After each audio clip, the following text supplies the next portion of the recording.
Hello everyone, welcome to Online Help Guide. Today in this video, I'm going to show you how to turn on sound effects on Duolingo. So without any further ado, let's get started.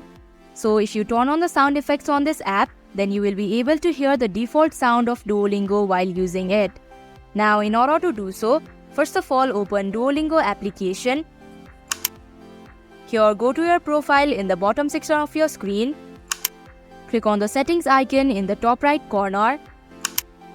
Scroll down your screen and here you can see that sound effects option has been turned off. Now in order to turn it on, you just have to tap on the toggle button of sound effects option. So that is how you can turn on sound effects on Duolingo. Thank you for watching Online Help Guide. Hope this video was helpful. If it was, hit the like button and comment down if you have any questions or feedback. Also, if you are new to our channel, subscribe and hit the bell icon so that you don't miss our upcoming videos.